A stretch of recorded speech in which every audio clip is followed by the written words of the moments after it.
No matter who you are or where you come from, everyone needs to rely on someone at some point in their life. Now, this leaves us with a question. How much reliance is too much? Well, an over-reliance on any one thing or person can inadvertently limit rather than support an individual.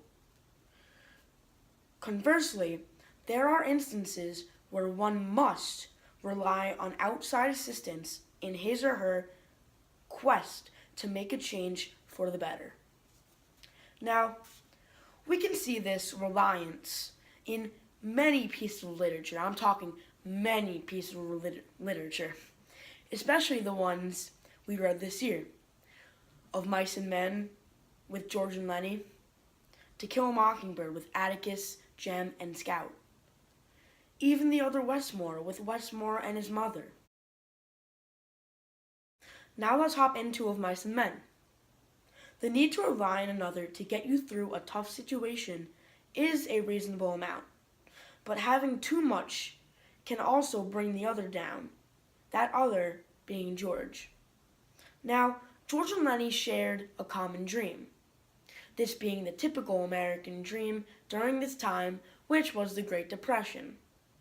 However, this dream could not be achieved by the two because of Lenny's burden on George.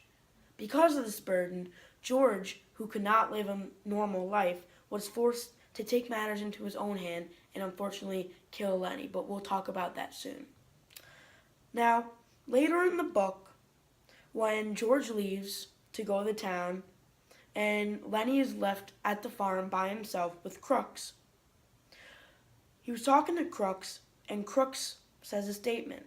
He says, "Suppose George don't come back no more." Now, of course, Lenny gets really angry at this because George is all Lenny has, and without George, Lenny is nothing. He can't get through anything by himself.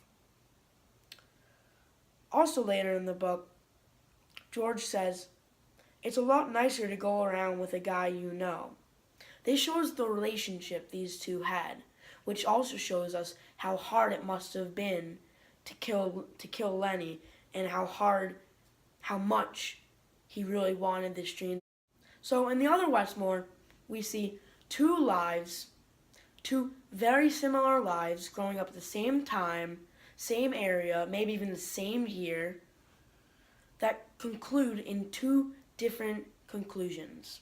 One being a scholar at Oxford and one facing life in prison. Now, that's very different, but here's how it happened.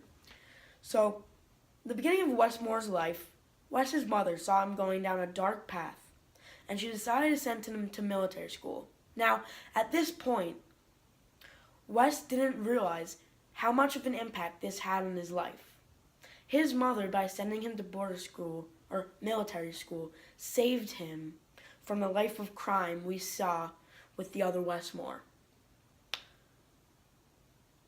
The Other Westmore didn't get this opportunity.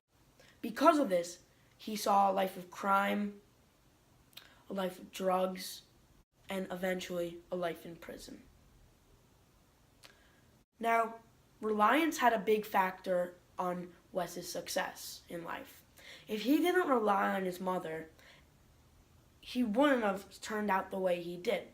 First of all, if he didn't even listen to his mother to go to military school, he would have probably ended up the same as the other Westmore did. Now, this healthy balance of reliance that he gave to his mother was the exact reason why he came out the way he did. Unfortunately for others, this is not what can happen. Just like we see in the other Westmore, he's facing a life in prison, and unfortunately for some people, there's no healthy balance of reliance. Now finally, the one Mary Sevick couldn't hold in, To Kill a Mockingbird by Harper Lee. In this piece of literature, there are many people that rely on others.